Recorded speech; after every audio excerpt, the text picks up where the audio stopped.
Allez, on va maintenant faire un peu de marche à pied et surtout se faire plaisir. C'est à Toulon que nous vous emmenons en week-end, une ville du soleil qui a plein d'histoires et de bonne humeur à partager.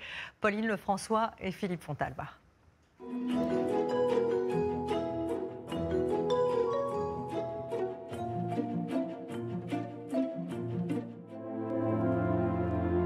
La meilleure façon de découvrir Toulon, c'est en mer. Pour visiter l'Arsenal, dans la rade, à une distance très réglementée, les bateaux militaires défilent. 3800 tonnes, 150 marins. Le Tonnerre, un porte-hélicoptère, et toutes les frégates de la Marine nationale. Les bateaux sont quand même énormes. Oui, c'est impressionnant, c'est très impressionnant. Rémi, le capitaine de ce bateau de promenade, les connaît par cœur. De temps en temps, on a de la chance car on peut croiser des sous-marins en plein milieu de la rade et les gens ils peuvent le photographier. Retour sur la terre ferme car Toulon ce n'est pas qu'un port militaire. Vous allez voir Toulon comme vous ne l'avez jamais vu. À 2 pas du port, le centre-ville s'anime chaque matin avec le marché, tout au long du célèbre cours Lafayette. C'est une promenade culinaire où l'odeur du charbon de bois nous amène jusqu'à ce four ambulant. Et ses habitués qui viennent chercher la cade. Ah bah oui, je vais goûter. Ben voilà, pas tout, hein. C'est un mélange de... Farine de pois chiches. Farine de pois chiches. Et de l'eau et de l'huile. C'est un peu bourratif, hein. Quand vous avez mangé ça, on est calé là. Cette galette en forme de demi-lune, c'est la coutume, et la Madeleine de Proust des Toulonnais. Marie la sert depuis toujours, en hommage aux femmes des charpentiers génois d'il y a 200 ans, qui vendaient ce casse-croûte matinal dans les rues de la ville. Elles se baladaient avec leur plateau sur le bras en disant « caudo, caudo ». Et ça s'est transformé en cade. Le ventre bien rempli, direction le vieux Toulon.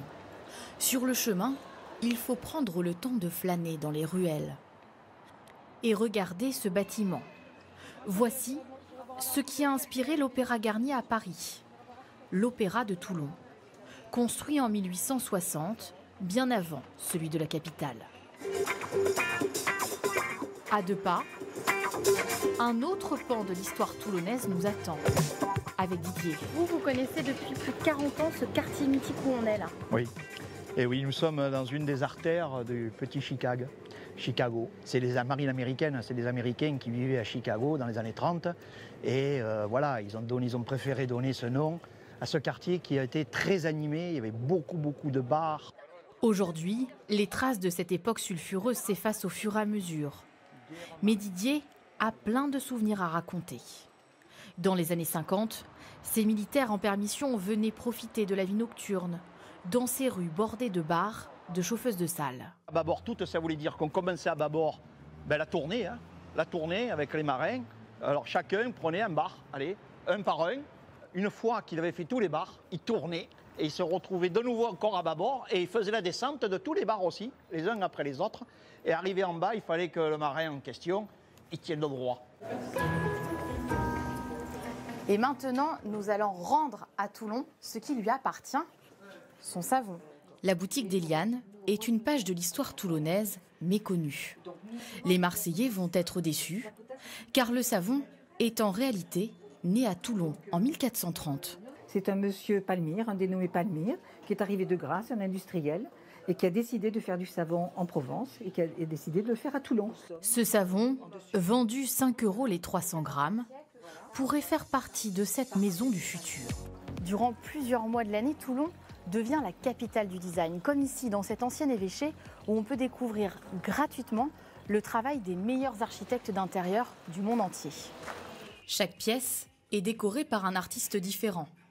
Cette année, c'est une tente années 70, créée par 2 Français qui a retenu l'attention. De la décoration à la gastronomie, Toulon veut montrer toutes les tendances. C'est notre bon plan. Suivez-nous dans les nouvelles halles. En un an, c'est devenu le rendez-vous de tous les gourmands. Ces anciennes halles municipales se sont refaites une beauté pour accueillir le monde de la gastronomie. C'est assez convivial, on trouve de tout. On peut manger des entrées, on peut manger un peu de tout, c'est plutôt pas mal. Fruits de mer, tapas espagnol, antipasti. Pour une quinzaine d'euros, on mange au comptoir ou à table. Et pour digérer, Une sieste s'impose dans cet hôtel, face à l'Arsenal. Au XVIIe siècle, les grandes familles d'amiraux de la Marine nationale y vivaient. C'est un voyage dans le temps, comme dans un bateau, pour 100 € la nuit. On peut imaginer en tout cas qu'il s'est passé de grands moments et même des grandes décisions qui ont été prises dans cette histoire à la fois maritime, militaire, qui ont bercé les grandes années en tout cas de Toulon à cette époque. Et pour s'offrir un dernier voyage en hauteur, sans le moindre effort, prenons le funiculaire. Pour 8 € l'aller-retour, direction le Mont Faron à 584 mètres d'altitude et 21 km/h. Dans la cabine, Lionel est là en cas de vertige. La fameuse vue de Crétanceau qui crée beaucoup de stress aux gens. Après, oui, on voit un peu de tout tous les jours. Chaque personne est différente. Donc chaque trajet est différent, chaque journée est différente. Après 5 minutes 30 de trajet, les photographes immortalisent le spectacle.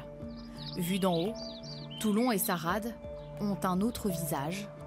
Ce point de vue sur ce mont toulonnais porte bien son nom, Sublime.